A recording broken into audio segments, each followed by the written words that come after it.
Welcome to Cyber Conversations, the show where it's okay to agree to disagree. Today we are talking about Thor: The Dark World, which came out in 2013. I'm Josh. Today I have Bob here along with Heather and Matthew. So I just watched this movie again last night to get ready for this, and I still maintain, and I know I've said this before, I enjoy all of the Marvel movies, including this one. I enjoy it quite a bit, but that said, this is still my least favorite in the first three phases. I'm not even completely sure why, except watching it last night, a couple of things stood out to me that bothered me. And I think part of it is just that I think that this movie, it's not bad, it's just, it doesn't stand out. I think that a lot of it is largely forgettable. And that is ironic to me because there's some very long-lasting implications of this movie that come back later, but they don't seem to have a very big effect during this one. Yeah, when I watched this movie in the theaters, I really was not a fan at all. For me, on the rewatch, it was better than I remember it being, honestly. It was also one of those movies where near the end, when the Dark Elves show up and they're on Earth and like this thing's gonna happen and the world's gonna be destroyed again, I was like, "Where's the Avengers? Like, shouldn't they have been there when Yeah. a alien spacecraft?" But whatever. I mean, Gosh, why didn't I think about that till right now? Yeah, I mean, it was just like that didn't occur to me during the rest of the movie. Yeah, it was it was one of those things where I was just like, yeah, but that's happened several times over the MCU, over the last 10,000 years of MCU movies that we've had. Is it's like, wouldn't this be an Avengers level event? That's the question I always ask, and I'm like, wouldn't the Avengers show up? But I don't know how anybody else feels about it. But coming back, ultimately, Thor: The Dark World, it was a little bit better than I remember it being. I agree. The last time. rewatch was much better than when I first saw it. I didn't even I went into this to rewatch it for the podcast. I couldn't remember anything about the movie. So rewatching it though, it was more meaningful on the rewatch. Yeah, I mean, I never saw it in theaters. There's only a handful I didn't go and see in theaters. Iron Man 3 was one of them. This was one of them. Doctor Strange was another one. But I don't know why I didn't go see this one in theaters. So I watched it for the first time this week. I think it's underrated. I could see at its release why people found it to be the weakest MCU movie at the time. I definitely have issues with the film, but in the whole scope of the MCU now, I don't think it's fairly judged. I think a lot of people still put this at the bottom of all of their movies, and I don't really see why, considering we've gotten worse movies than this one.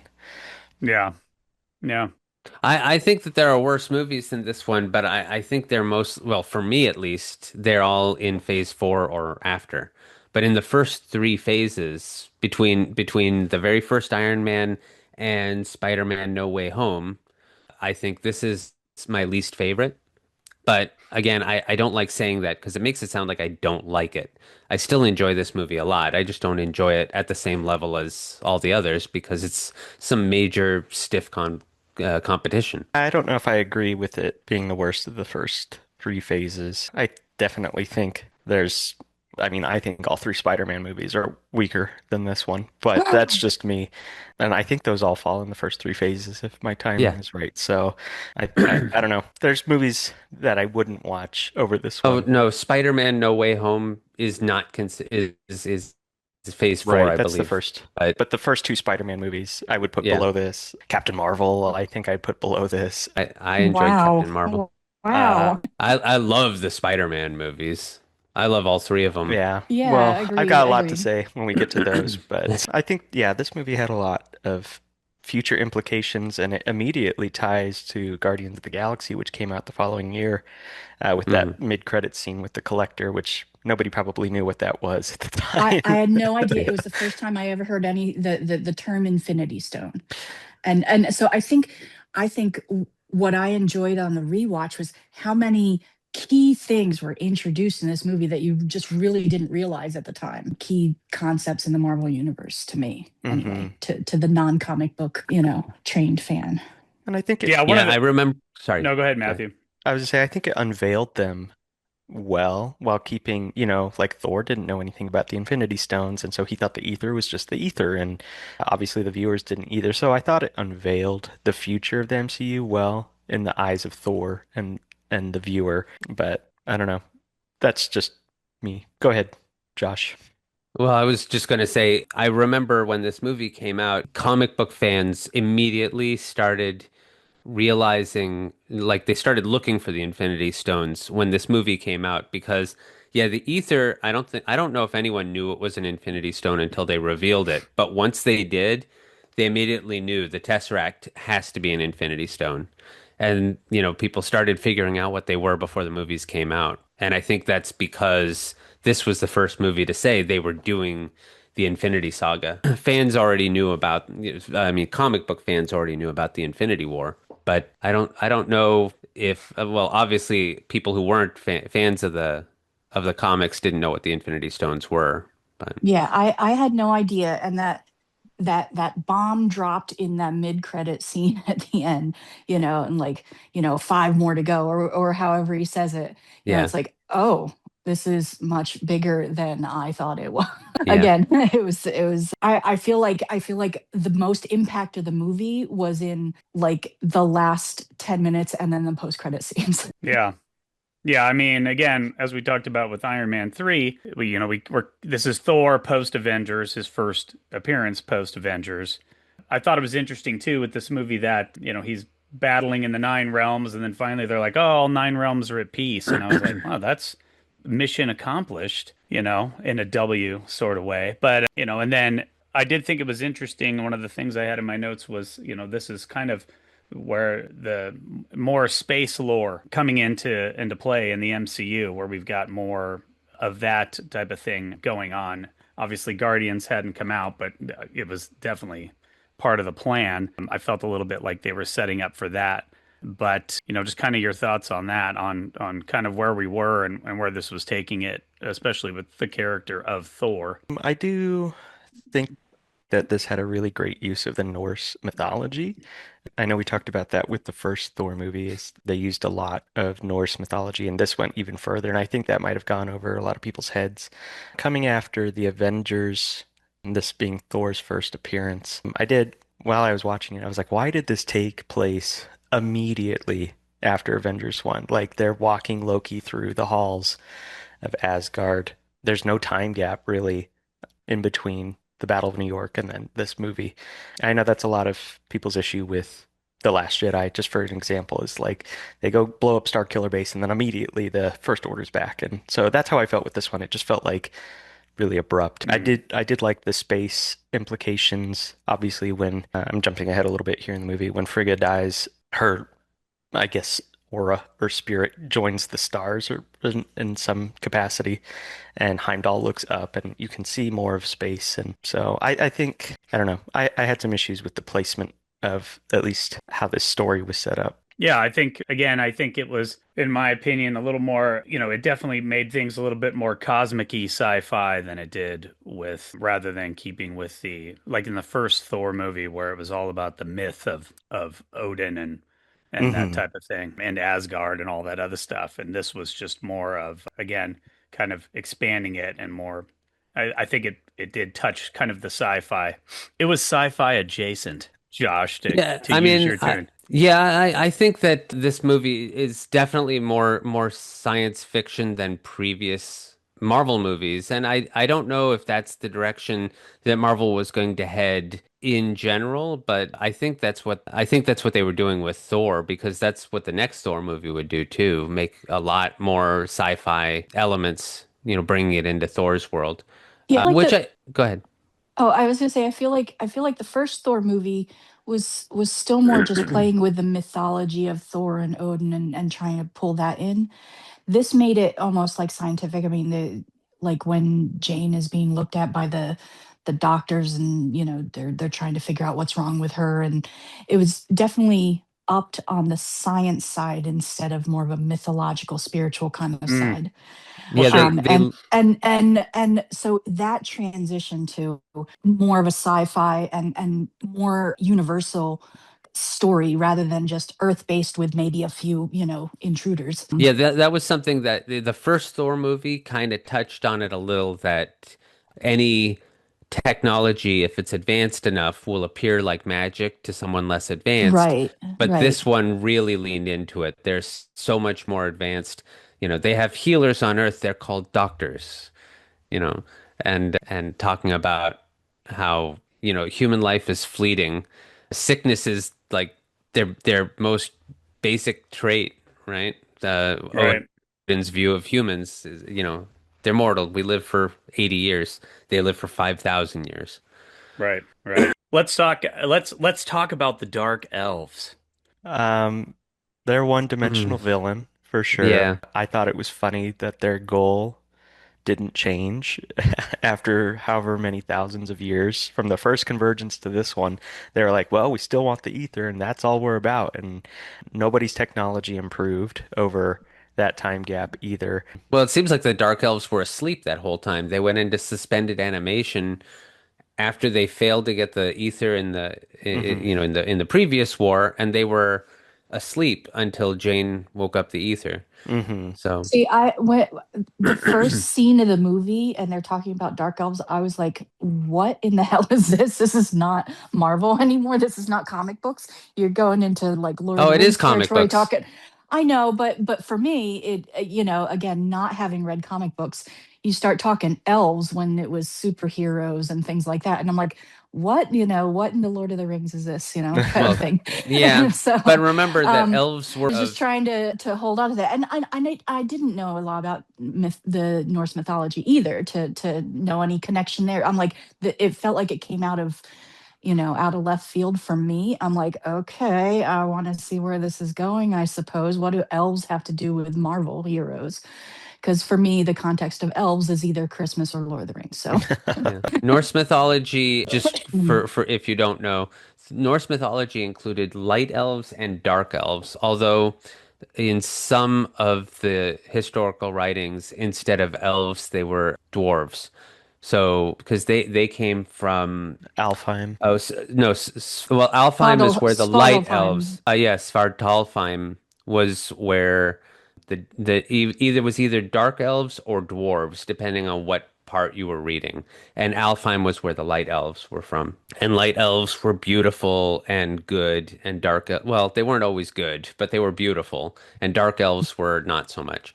And Malekith himself I don't think he's from Norse mythology at all, but he is very different in the comics than he is in the movies. But that's kind of a thing that keeps going forward.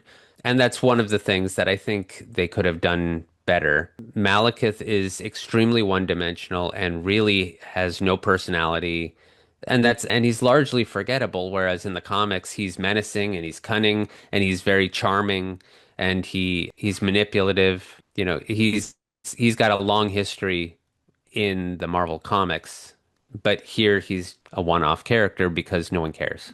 Well, and Well, I wonder what if they made him more one-dimensional and minimal, for lack of a better term, to again focus more on Loki and the relationship between Loki and Thor. You don't want to have a villain that overshadows. But I will say, I felt like in the first Thor with Laufey from Jotunheim, he had even a little bit more emotional depth as Yeah. something than Malekith did. Malekith was just straight like, I'm going to destroy the universe with this Yeah. thing type of thing. And it was Yeah. like, but there's no real like background other than just we're gonna, dominate and and destroy. turn And everything to Well, I darkness. mean, even Yes. yeah, and look that's it. at like because they give you so little from the elves. Like compared to the frost giants, like they seem to have a reason for like they wanted peace and then Thor started a war with them and now they were angry and they were already starting to get angry because Loki was stirring them up. But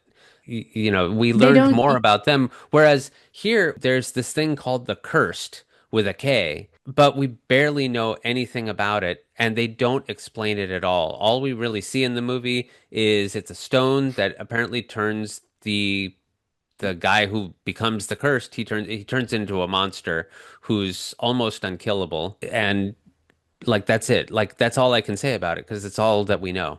Hmm. Right, I know. Yeah, he even blocks the hammer when Thor is like, "Arr," and Yeah, he yeah, he's bats able it to. aside. Yeah, yeah, that was I thought again, that was I actually didn't odd. understand. Yeah. Yeah. Yeah, I Yeah, mean, like, the Hulk they could couldn't have. even pick up the hammer, and the Hulk at Yeah, least had a little more, redemptive qualities inside of him that, but this guy could just bat the hammer. yeah. And then like you think of Presumably he Ragnarok couldn't lift when it, Hela but he. when Hela catches it and he's like, "That's impossible." And I was like, "Dude, the last movie the guy batted it away."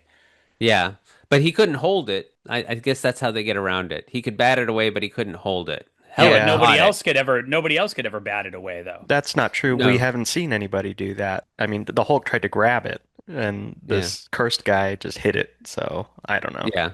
I I didn't take too guess. much issue with I don't that. know. Yeah. But the But Dark Elves, I think the elves in general in Norse mythology are the least interesting part of yeah. the whole mythos. So it's fine that they were one-dimensional, but yeah, Malekith was a super boring villain, and I think it was a missed opportunity. But Dad, I agree. I think it was to not overshadow Loki because Loki's a big integral part of this film. Yeah. I mean, you can tell, just going in because Loki is so much more interesting. I think he's more interesting than even the main character. Even Yeah, Thor doesn't really change at all in this movie, which is weird considering such He's a brooding. significant event in his life. Well, yeah, but even the second half of the movie, one of the most significant events in his life happens, and they barely touch on it. That's the death of Frigga, his mother. Right.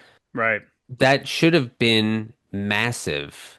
hmm But other than the fact that he says he's angry, we don't really get that until Endgame. Right. Yeah. This was Yeah, he showed more emotion in Endgame, re-seeing his mom. but is that because it's his duty as the future king of Asgard? Like he's still holding that burden on his shoulders. Like I've got to be the dutiful warrior, and I don't have time to set aside, time for Possibly, mourning. possibly, and it might even make sense, but still, for us, the audience, Hmm. this is like that's one of those missed opportunities that I think this movie should have been huge based on what happened in it. Yeah. But instead, somehow it was largely forgettable. I think that's what my biggest problem with this movie is. That's why it's my least favorite of the first three phases. Not because there's anything major wrong with the movie. It's just that none of it really has as much of an impact as it should.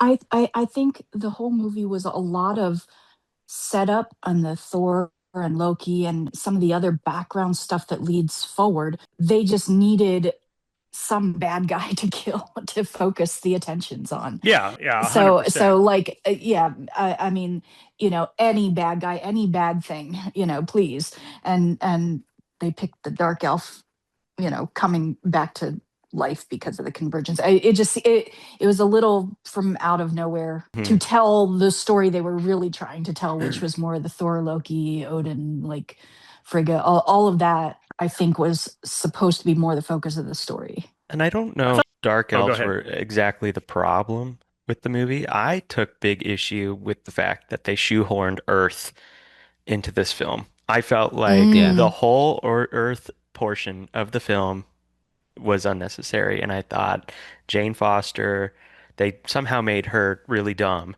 for some Yeah. reason. So her character was really uninteresting, other than the fact that she was a plot device to hold the ether and give Thor some sort of tie. But you could have put the ether in yeah, anybody. some You could have put motivation for Thor. It was just like Yeah. this extra motivation for Thor because of who it was. you could have put the Hmm. ether in one of the Warriors 3 who played a bigger part in this movie than they did in the first one. You could have put the ether in Frigga, and that would have made her death more impactful. I don't know. I thought the whole Earth side story was silly and did not add any value to the film. Yeah. And Yeah, I think that yeah. might be I part don't of know the the too. ether in a human though versus someone from Asgard. I think But you could have was a little root bit important. It had to be the weaker. It had to be a weaker species somehow Sure, but you could that have couldn't made it handle it. so that, Frigga's dealing like with the One Ring, like in Lord of the Rings, like she's got this like internal conflict. Like I don't know, you could have rewritten it completely to where her death would have been more tragic rather than abrupt. Yeah. They So should have put the ether in Darcy. That would have been funny. One thing that I know some people like to complain about, because there's always people who have to find a reason to hate a movie. And what I've been seeing lately is people talking about how they said it was stupid that the ether was hid in a place that no one would ever look, but how quickly Jane found it. So someone found it really easily. And I think that's pretty stupid because like it took eons for her to find it. She stumbled into it because the convergence was happening. So I don't think it was, a realm that was too easy to find. It wasn't found, and it wouldn't have been found this time.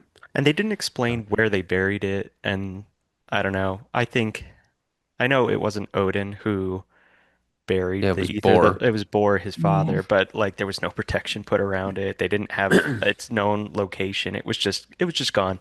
And um Yeah, that bothered me a bit too. Yeah, that and is and missing information. I don't know. I felt like there was a lot of just like, oh, well, there's a magical portal because of the convergence happening, and it's all Yggdrasil. And anyway, I don't know. Yeah.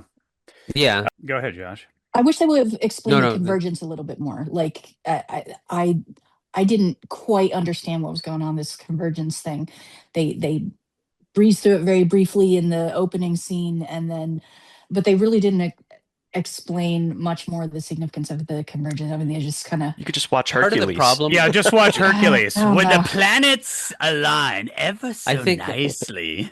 I think the big problem is that the Marvel movies don't seem, and it's not their fault. A lot of people have trouble with the concept of what Yggdrasil is. It obviously we know it's the world tree. That's right out of Norse mythology. But the way the different realms are, they're not in the same dimension.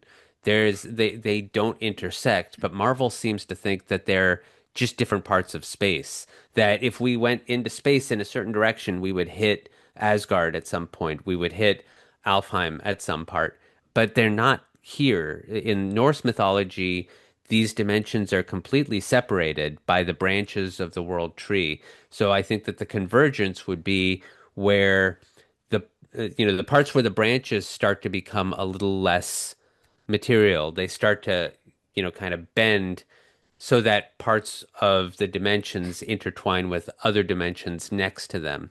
But here, it's almost like a wormhole that links them all, which is why I had a little bit of an issue where when Thor is fighting Malekith and they go through one of those portals and suddenly they're on where were they? Oh, Svartalfheim again. And the hammer is still on Earth and you see it suddenly shoot directly up into the sky like it's heading for the other planet way out there. Yeah, But that's not true. The hammer would not be able to get to them if they were going with yeah, actual Norse mythology. yeah. Well, But I you think know, that's explained in Guardians, I think it's 2 or maybe Infinity War when they're going through the jump points. I don't know. Yeah, but the jump points were also supposed to be, basically miniature wormholes within our dimension. They Right. shouldn't be able to take you to other dimensions. But in the MCU, they don't really treat them as different dimensions, just different areas in space. So Asgard is in the same dimension as us, just somewhere else, very Right. far yeah, away. yeah. Let's talk a little bit about Loki. There's a Big lot to say character about in this. Loki. Yeah, there's a lot to say about Loki. So someone start us Well, off because on Loki specifically. well, I think one of the problems I had is, and it's not a problem with Loki, but the fact that this is a Thor movie, but Loki was more interesting than Thor. Yeah, That to me signals a problem because Thor is the main character. He should be more interesting than Loki, but he isn't. In this movie, Thor is not that interesting. And Malekith, we've already said, is not interesting at all. Loki is the star of the show here, even though he's But not the he's main not the character. superhero. But yeah, he's not These are even billed in as it as superhero much. movies. He's not even in the movie as much as Thor. But I mean, that's part of the problem. He's the most interesting part of the movie, but three-quarters of the way in, he dies, quote unquote, and we don't see him except for, a couple of cameos afterward. We see that he is walking away when he's disguised as a soldier, and then we see him, Yeah, the as giant that soldier. cliffhanger.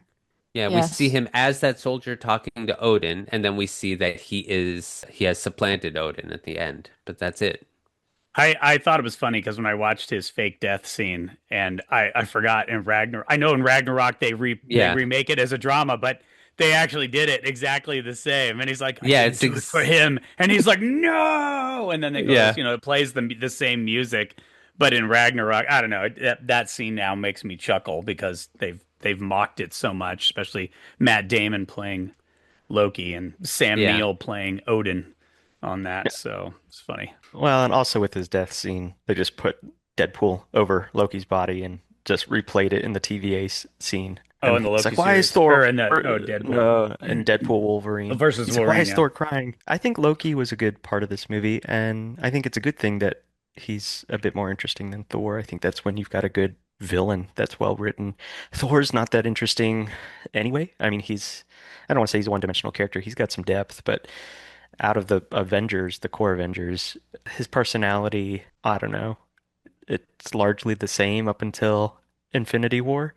Yeah, but And I think that's part of I don't mean to cut you off, yeah, but I thought this was important. I think that's one of the biggest missed opportunities in the MCU is that Thor could have been a much more interesting character. It's not Chris Hemsworth's fault, and it isn't really the writer's fault. It's just there's more to say about Thor that they haven't bothered to say. And I'm guessing I don't know for sure, but I'm guessing that the powers that be at Marvel probably think Thor is less interesting, and so they didn't really want to commit too much to writing to him. right. And I agree. I mean, he's pretty much unchanged between Thor 1 and Thor 2. He's a bit more humble in this one, a Yeah. bit more brooding. Absolutely. I Yeah. think he's smarter in this one, and I think that Wiser. wiser. Wizened. Yeah.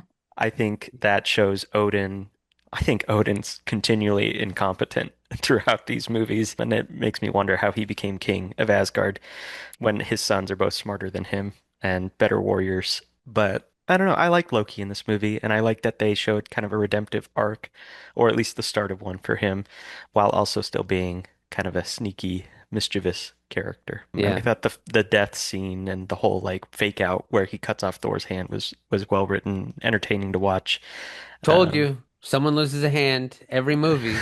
yeah. even if it's fake. Even if it's fake. I did have a problem with how they escape with Loki. I'm like, why didn't they just disguise him as the guard the whole time, take the Bifrost, and say we're going to Vanaheim, or Svartalfheim, or not Svartalfheim, but since that's not the dwarf world, but you know what I mean. Why did he have to fly the ship? Great It's more scene. exciting. It's Yeah, it more was great. exciting that It way. was a great scene, but it was just like you could have just taken the Bifrost if Heimdall was in Yeah, on it yeah. anyway. If he had this Yeah. big illusion power, why wasn't it easier? Yeah. And it was a good show off for Chris Evans to come back for 5 seconds too as a Yeah. cameo. Yeah, that I was did kind of like funny. that scene with the walking there. Yeah. Yeah. He's like, I feel so heroic and blah blah blah blah blah. You know what I thought? Coming back to Odin, I thought he was much harsher in this one. Yeah, because he's Yeah. stupid. Yeah, But the because he was thing is, just so pissy all the time. Like in the first movie, he was always like imparting stuff. And then in Ragnarok, you know, when they're with well, him, he's just like, some people say that Anthony Hopkins really was phoning it in this movie. I don't think I agree with that completely. I think he was phoning it in Ragnarok. I think in this movie, the very first scene with him where he gets like really angry at Thor, was it? yeah, No, he was talking to Loki, and he's like he's almost as angry at Loki as he is at Thor in the first movie when he banished Thor. He's right, got that anger in him, and that right. I thought did it really well, but he doesn't really do anything else for the rest of the movie. He's just kind of, Yeah, your I don't feel Yeah, birthright like was to doing anything. die, like, I Yeah, mean, that yeah, was it was a it. lot harsher. Yeah, Yeah. that's right. When he Yeah, says your that, birthright was to die, but you're yeah. not Yeah. king, are you? You know, Yeah. like he delivered it. You know, it's really funny. I was putting my finger up here, and even though nobody could see it, who was listening, that's the way I felt like the whole movie. Josh, I'm hooking on something you said, which was, I got to be honest, the whole movie felt like it was phoned in a way. I mean, Mm. it moved some plot and it introduced some new stuff that comes up later on and yada yada yada. But it really felt like the movie, you know, was kind of it was kind of phoned in, kind of on Yeah. everybody, honestly. Yeah. Yeah, I think even watching it again, I don't think my stance on it has changed at all. I still enjoy it. The action scenes have action. The story is workable, it's there. But overall, I feel like the movie exists to take up a spot in the MCU, Yeah. but Yeah. not because they had a major story to tell or a Right. message to deliver. They just I we need think to do that something with again, Thor. they could have done, the last 10, 15 minutes of the movie and the two post-credit scenes to move the whole MCU story forward to the next movie. Yeah. Almost. It's Yeah. Yeah. almost reduced down to that for me. But again, like Josh said though, like yeah, okay, the fight scenes are fun. Okay, the banter with Darcy and all the other people. Okay, I can, I was entertained for the movie. It wasn't, a lack of entertainment, but as far as the whole story, I think the key things were just the end of the movie. Yeah. Yeah. I know we talked about it already, but Jane Foster, and Yeah. we've talked about her as being a more of a plot device than anything else. Because like I didn't feel like in the first movie, like, her and Thor, like I was like, are they going to get back together? And then I found that I wasn't really rooting for it as much as I thought I would be, that they were going to even get back together. And Yeah, then well, they don't. Selvig being insane, which I guess, in a way that was his, after being taken over by Yeah. Loki, mind controlled. But yeah, the whole, like, we touched on this earlier, which is, Jane, the whole thing with Earth and keeping that thing going, and why he had to like be like, I'm gonna go destroy the Earth with the ether type of thing. Why do that? Why, and was Jane more of a character? I feel like she was less of a character like she was in the first movie. There was kind of a driving force for her character, but in this one it was just like an afterthought. Like you said, it really became, she just was a plot device to carry the ether and give a mild amount of motivation for Thor to want to solve the problem. Yeah. I think part of the problem is Jane herself, the character, is not overly interesting. And at the risk of upsetting some people, I'm even going to go as far as to say I'm not a huge fan of Natalie Portman. I know everyone loves her, but I wasn't a huge fan of her in the Star Wars movies, and I'm not a big fan of her here. I think that she's not a very strong actress, or she was stronger when she was younger. Because, like, I can't say anything bad about her in Leon the Professional. She was absolutely amazing in that movie when she was, I don't know, 13, 14 years old. And she convinced me that she was exactly who she was supposed to be in that movie. This movie, I don't see her as an astrophysicist at all. And it's not because she's young and it's not because she's pretty. It's just she's not convincing in that way at all. And as I think Matthew, you said before, she kind of acts stupid. Yeah, she's Just got the doe-eyed look for Thor, and that's all she cares about. Again, I think if you remove the Earth plot from this movie, you still have the movie. And you could have put the ether, now that I'm thinking about it, you could have put it into Loki, and you could have made him like a Gollum, Smeagol type of character where he's wrestling with the power that's now coursing through his veins, and Thor has to, like, I don't know, there's so many different ways you could have utilized the ether and made that more of the plot device rather than Jane being like, well, Thor's got to save his girlfriend, you know? yeah. Well, even Darcy was more interesting than Jane. I I mean, mean, always Noisy, more I'm interesting. sorry. I love Don't, Darcy. I don't like it gets stupid humor for me. yeah, she I felt a mean, little juvenile in this one. I know she was juvenile in the first one, but I agree, Heather. I think I it just it, it, enjoy it watching her. distracts. Like I'm trying to take the movie a little bit seriously as far as you do for a superhero movie, but I'm trying to take the story seriously, and then she comes in with the one-liners, and it's like, again, like, get back to the meat Hmm. of the story I here. I I enjoyed feel like it's watching just Darcy. interjection. Yeah. I know she's not that important or anything, but I think that the way Kat Dennings delivers it is like, I mean, she was often the one who stole, a lot of people said she was the show stealer in the first movie. When Jane was on screen, Darcy was always more interesting there too. And I agreed with that because Jane's just not that interesting. But I was also, even though it does make sense, I was a little disappointed with how they treated Eric Selvig because, like, on one level it does make sense and he does reference it in this movie. He said, I had a god in my head, I don't recommend it. That that makes it make sense that he would be crazy in this movie, but it still kind of diminishes the character to me. I don't know, maybe See, it's I, because I think I think losing your mind in some way or being affected intellectually, by what happened is one thing.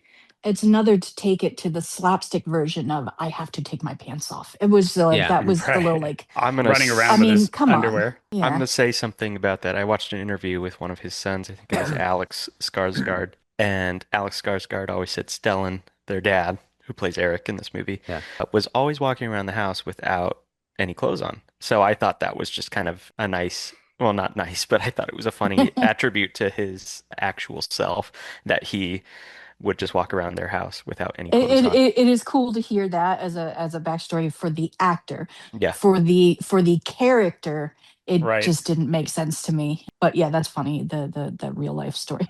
Sure. Yeah, but I didn't like seeing Selvig like that. Maybe it's just I don't want to see Stellan Skarsgård without clothes on. I don't know, but because I Didn't you like the watch Mamma characters. Mia? Yeah, he You did watch this. Ma That's No. what I Well, was you thinking. see, it's full ass in that one. I Yeah. mean, Well, then, well, you're not really selling me on Mamma Mia. Then I don't really have any desire to see it, That's a good movie. despite the fact that I like ABBA just fine. It was ABBA, right? Yeah. correct. Yeah, Yeah, yeah. yeah. I mean, I'm not a big fan of ABBA, but I'm not like I don't hate them either. But I have no desire to watch Mamma Mia, and now somehow I have even less. Congratulations! But you know, I already said it. I like Selvig as a character. I liked him in the first Thor, and I liked him in the Avengers, even though he didn't do that much. But this movie, I didn't really like how they portrayed I him. feel like it made fun of him. I like, Yeah, yeah, and that to me that diminished the character, and that he's supposed to be this really smart and scientific person. To take him into the comedian role diminished it for me a little yeah. bit. And I think maybe part of it is that the humor didn't land as well because even though, like every Marvel movie, there's a lot of humor in it, this movie is far darker than Hmm. any of the other Marvel movies. This movie Yeah, gets really trying to dark. have, punchline one-liners when the whole theme is much darker. Yeah, I think you're right. There was just a bit of a contrast there. Like when they tried to throw humor in there, it felt like you were saying Earth is shoehorned in there. The humor is shoehorned into this movie in a way. Yeah. I think that that's probably why I've said this before. The first Thor is my favorite Thor movie, is because this movie they took Thor too seriously and made him boring. And Thor Ragnarok, they made him too much comedy and didn't take him seriously enough. And the less said about Thor Love and Thunder, the better. But I that's don't why the first Thor, I thought they took him seriously, but they didn't take him too seriously, and that worked really well. I don't know that I agree that this is the darkest MCU movie. I mean, we just talked about how Iron Man 3 was a total PTSD movie. I find that to Yeah, be way darker than anything that's in Thor: The Dark World. I just think it was just you might be right. And um Infinity War is darker I too. think the tone was just not captured properly. And I think, you That's a know, good way to say it. what do you do after the Avengers to progress it forward? Obviously, they knew what they were doing. I'm not saying that they didn't know what to do, but it's like, how do you present that without making leaps and bounds and throwing off the whole audience? So I think, if you have a weaker movie that sets up plot for future movies, that's okay. I think that this helped Marvel grow past just being on Earth. And It's we like the talked about it. definition of we're playing the long game. Right. And we talked about this being a science fiction movie, which is funny because Asgard, the realm of the gods, is somehow weaker than every other realm in the universe. But I think that the science fiction implications that this movie brings was just purely set up. And I think that that's okay to have. I mean, it's not a bad Yeah, movie. I don't think Right. it's bad at all. But Yeah. it's a I filler think movie. well, Yeah. not even that. Iron Man 3 was a filler movie. It's just it didn't know what it was trying to do fully. And I think if But we had Iron Man, gotten I felt, sorry, go I ahead. was gonna say, I think if we had gotten Guardians 1 before this movie, maybe this movie would have been better received or better written and had a more clear I don't direction. know. I think it needed that setup to bring it out into space because I think if you had jumped straight to Guardians and now we're all in space. Hmm. I think that would have been more jarring. This was a good transition from the Earth to the space story Right. for No, me. I'm not saying the placement's bad. I'm just saying if we had gotten a flip-flop version of the MCU, this movie might have been written with a better Mm, tone overall. mm, Multiverse there. It's that type of thing. What are you talking about? Anyway, yeah, and I was going to say tone of the movie, a little bit uneven, not a lot of humor in my opinion. And I was looking at Alan Taylor was the director for Thor: The Dark World, and not a lot of movies. He's mostly television, but I think it's interesting because most of the television he's done, which is The Sopranos, Game of what was the other? Thrones. Yeah, Game of Thrones. He did House of the Dragon. He did some Boardwalk Empire, Mad Men. I'm wondering, when you think about those types of shows, and he's done mm, a bunch of others, but they're all those dramas specifically. I think that definitely had an impact on the direction of this one, which then makes me think, we're talking about kind of how uninteresting, how it was kind of phoned in. I wonder if this one, it was like if it had been a TV series instead, would it have added more to it? Because he would have been able to bring things No, out mm, in I don't know. it's like this was like a season slapped together. So it's just like pieces and you didn't, it's almost like they edited out. Like maybe there would have been a whole, like if it had been a TV show, it like there would have been a whole episode on Malekith and his backstory of like him growing up. You know what I mean? Or whatever, or a side story or something like that. So I'm wondering if that, the director having that type of background, and I'm not saying it's bad. I'm just saying if it had an impact on Thor: The Dark, well, just something to think about with Maybe. that. My biggest Um, issue with him was that I didn't like how he wanted to portray Asgard. Because I liked how Asgard was portrayed in the first movie. It's ethereal, it's celestial, it's gold and bright and shining. And he said specifically, I remember reading him saying he wanted it to look more lived in. So he ditched the gold plating on everything and he made it more brown and wood tones and like stonework, which might make sense from a technological view, but at the same time, that's not Asgard to me. I wanted Asgard to be ethereal because it's Asgard. I don't know if I Earth. go ahead. Sorry. No, I was just gonna say Earth is earthy. I don't know if I agree. I think this movie was really pretty to look at. I think this is one of the more aesthetically pleasing MCU films. I think Eternals was another one that really stood out to me. It's like, wow, I could just watch the cinematography of this movie. That's all I was thinking, especially with the Asgard scenes. I liked the way it was portrayed. I liked that we got to see more of it rather than just the big old pipe organ throne Yeah. or castle. I liked that it looked lived in. I liked that it looked medieval. There were some parts I'm like, wow, this looks like Game of Thrones. And now hearing that Alan Taylor directed a few episodes of Game of Thrones, it makes sense. I don't know. I thought it showed in the same sense that George Lucas showed that Star Wars was lived in and it didn't need to be pretty. I like that the realm of the gods looked lived in because they're not actually gods. They're just aliens, we find out. So Yeah. I don't know. I yeah, like the aesthetics of this movie a lot. yeah. And the costumes were all awesome. I thought Thor's costume in this one is like one of his best, but that's just me. Yeah, it's funny. My daughter came in when I was finishing it up, and she's like, "Oh, his costume, it just looks the best in this one." And I was like, "Yeah, it is. That does look pretty good." But coming to it is the ending and the whole setup of what this movie ultimately set up. We've talked about how it's a filler movie and it's setting up. We had Loki's little twist, just kind of what the movie set up for the next of it. We've talked about it a little bit already and brought it up a couple of different times, but we've talked about how this was kind of a filler movie. We talked about where it's going. We got Loki with his little twist ending, how he's actually Odin. Thor, rejects the throne. Did it shape Thor's arc? Kind of just, and then we talk about the post-credit scene, which is just I feel like that post-credit scene, when I saw it in the theaters, it felt like they shot it like way after, and it was like an afterthought, like, geez, we need to connect this thing with these stones somehow. And they just kind of tied it in. That was my feeling on it, going to the collector and that type of thing. But kind of, what are your thoughts on that? Oh, I actually had the opposite reaction when I watched it. I felt like this was the thing that they wanted to do the whole time.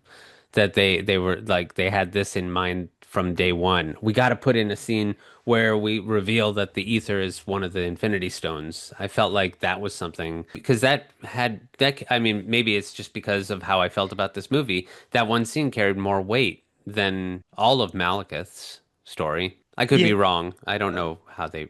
no, I agree. I like the post or the mid-credit scene, I should say. Yeah. Um, I think it added a lot of value to the film. Obviously, Yeah, if you didn't read the comics, you didn't know who the collector was. And I thought it was a cool scene. Again, I didn't see this movie in theaters, so I've never seen the mid-credit scene before. So watching it now, I was like, oh, what a great little tie-in. And I like the way that the collector's macabre, I guess, collection looked. And Benicio del Toro's always a good actor. I don't know. I Yeah, like and that scene. well, see, so I'm reading up on it now, and yes, the mid credit scene was way later. Alan Taylor didn't direct it. It was directed by James Gunn. Alan Taylor said he didn't shoot the scene and he was not thrilled with it. And he's like, the tone was different. I would have shot it different. It was added to bridge the gap between Thor: The Dark World and Guardians of the Galaxy by introducing the Infinity Stones. And then the other one that was shot, Alan Taylor said shockingly late in the process, was the final scene of the movie, which was Jane and Thor kissing. Hmm. I feel which like that I the could have done without. yeah, what's the Thor and Jane kissing scene? I feel like was like they screened it to some audiences and they were like, "Why didn't Thor and Jane get back together?" And they're like, "Quick, go out to this parking lot and kiss, and we'll just throw that in." Well, fun And fact, then, that's not Natalie Portman kissing him. That's Chris Hemsworth's wife. well, whatever. I mean, it's. I'm just saying that the perceived Jane and Thor kissing, fake Followed Jane, by So followed by the multiverse I Jane. didn't remember that, and when so I saw the mid credit scene, and I'm like, oh, that's the post credit scene. I turned the movie off last night, and it wasn't until I was reading a little bit on the wiki, I'm like, the mid credit scene. I'm like, what do you mean mid credit? There was something else, and I went and rewatched it all the way to the very last post credit. I'm like, oh, that's it. yeah. So the mid credit scene, it was definitely the significant one. But for me, it was the first time I had ever heard the words Infinity Stones. So I think it it was a necessary tie-in to continue this whole thing. And again, just hearing like, oh, five more to go. It's like, whoa, okay, there's a lot more coming from this franchise now. Yeah. Because, if this was one stone and it was a movie, you know, now we're looking at least five more movies, or something like that. So, Yeah, I think maybe this just points to the fact that I'm not a big fan of Alan Taylor because I love that mid-credit scene and he didn't direct it. And I don't love the rest of the movie, which he did.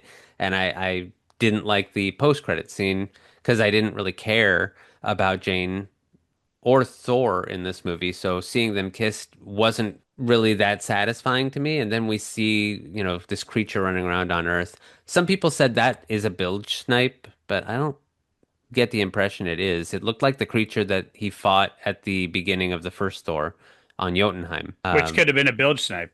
Was It saying could have been a bilge a snipe, but frozen a frozen bilge snipe. I don't know. You don't I have don't those here? I don't know. I don't know what it is. I didn't care. And I really didn't know what the point was of showing it's running around on Earth because they never showed it again. So it's obviously not creating a problem. Yeah, Or maybe yeah, the Avengers took care of it off screen. maybe. Yeah, they couldn't come in our. it's in a shield bunker somewhere. Yeah. Yeah, exactly, Yeah. Shield exactly. came along, tidied that up. So I guess we should talk about the ending and the final battle. Yeah, I mean the we talked about the build snipe and that was obviously brought in because of the final battle. I found the final fight between Malekith and Thor to be really entertaining. I thought the use of the gravity wells and the convergence was really clever and really fun to watch, actually. I know we said that this movie felt kind of filler.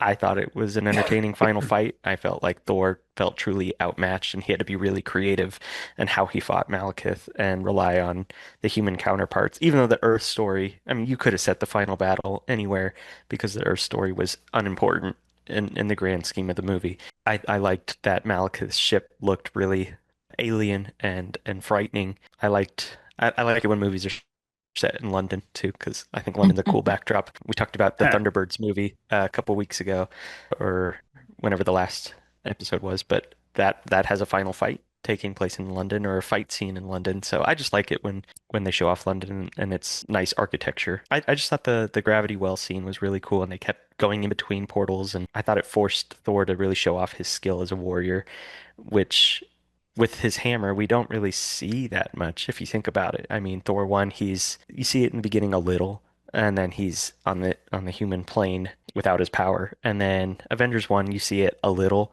but you don't really see him use his lightning power or the hammer too much because it's focusing on other Avengers. So I thought this was just a good final fight. It made me think of the Incredible Hulk fight, which I said was a really good, just kind of duke him out, and I felt like this was a good, you know, just duke him out type of fight in the MCU, Hmm. which we don't get Yeah. too much. So I think the Yeah, I fight did. it's sorry, go ahead. I was gonna say I did enjoy seeing a little more use of the hammer as Thor's tool of to fight with, and I think I really I enjoyed seeing that it wasn't just about Earth or just about Asgard, where they're going through all these different universes, in all different ways. I thought that was impressive to see that, and it did kind of broaden the scope of what was going on. That this is much bigger than an Earth problem or an Asgard problem. I don't know. It just in the whole universe of the Marvel story, I think it did make connections between all these different planes. So Yeah, I enjoy watching the final fight scenes because it is an interesting fight scene. It's got lots of action and I enjoy that. The only problem I had is that at a certain point it got a little bit convoluted, I felt, because I didn't really know what those spikes were for. I didn't get it. So oh yeah, they could like have they explained the tech a little bit. there was Like a how throwaway did how line. did that do that? Yeah. It was a throwaway line by Eric. He's like, well, those are to detect anomalies, not cause them. But it is easily missed. yeah. They don't explain it at all. Yeah, so like the whole final fight scene, I was like, why are they trying to put those spikes into the ground and how are they going to stop this? And it never really comes into play. Yeah, and didn't the first spike get like run over by the It ship did. intersecting the plane? And like, so whatever happened to that one? Didn't that one have to be in place too? Like, He Yeah. but that technically, was like completely gone. I thought he threw another one at Malekith, so never mind. Yeah, he threw one at Malekith, but the first one that they placed got destroyed by the ship when it came crashing into London. Which was a cool part of that Yeah. battle scene, by the way. The ship But just I like but I plowing Yeah. do in. but I always enjoy it when a bad guy gets a good, destruction. Not that I want to be violent or that I'm, it's I don't like seeing someone suffer, but at the same time, he's a bad guy. He deserves to know that he lost, and Malekith definitely knows he lost. Yep. So that was good, satisfactory ending for him. Yeah. So, what was I going to say here? Okay. So again, final verdicts, rewatch Um, score, like how rewatching anything where there's more value than in this movie than you thought there was the first time around. Phase two, where does it rank in phase two? All that stuff. Somebody hit it. this is my first watch, so as much criticism as I had with maybe narrative structure, I still found this to be entertaining. I think I give this like a 7 out of 10. And phase two specifically, this is towards the bottom still, and I think it still ranks in the whole MCU, kind of in the lower half, if not the lower. I guess we're almost to 40 films now, so the lower quarter of the MCU for me. I think it's a misunderstood movie, and I think the tone is not there what it wanted to be. So, but that's just my final thoughts on it. I was definitely entertained. I think I was entertained when I first saw it in, 100 years ago or whatever. But I think I enjoyed it much more on the rewatch, but it is still one of the more just passing movies for me. Like it's just a transitional movie to continue the rest of the Marvel story. Yeah. So, but it definitely entertaining.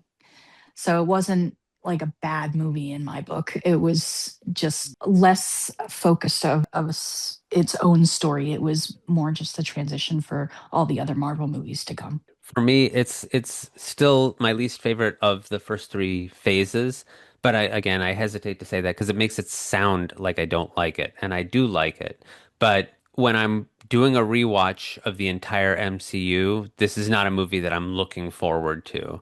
I kind of want to watch it and get it out of the way, especially because of what follows, which is a perfect segue for me to talk about what's coming up next week. My absolute favorite MCU movie so far, and that is Captain America, The Winter Soldier. Unless, Bob, do you have anything you want to talk about this movie before we wrap it up? No, I hang on a second. So yeah, I mean, if I was going to rewatch the MCU, I'd skip this one because there's just not enough. It's again, as you always say, it's not a bad movie. It's just my least favorite. It's more than that. It's just there's a few little elements in there. Totally agree with Heather. It's like the last 10 minutes, the mid credit scene is kind of what really it's all about, which is like, okay, we got this Infinity Stone. Like literally, that's Thor: The Dark World is hey, here's one more Infinity Stone. Well, that Yeah. and seeing that Loki is now loose again. Yeah, exactly. Yeah. So And that's Frigga's death. right. But I still Which I- maintain like that should have been a much bigger thing. Oh, 100% should have been a big thing. But if I was rewatching it, I probably would skip this one. Again, not that it was bad. It doesn't bring anything to it where I'm just like, oh gosh, I remember that, and boy, that really hit me here, or whatever. Or like, yeah, that meant, it's passing. It's kind of a passover movie. It's like a flyover state. It's a flyover. This is the flyover movie. This is a flyover movie. For me, I will always watch it, but it's not a movie that I'm like excited about watching. It's a movie that I need to watch to get through because See, a movie that Because of you what comes later. need to watch just to get through is a movie not worth watching. Well, that's because Josh is a man of conviction. yeah. Well, that's what the judge said. Okay. I'm joking. Oh my my lord. gosh. I was going to do a John Wick quote there, but now I'm not going to because you just whatever. Well, next week we're going to be talking about Captain America, the Winter Soldier, which I love. So, lost my train of thought. It derailed. But I do want to thank Bob and Heather and Matthew for joining me for our talk about Thor: The Dark World. And I want to thank the listeners for putting up with us. If you haven't already, please hit like and subscribe. And as always, remember, make tomorrow better than yesterday.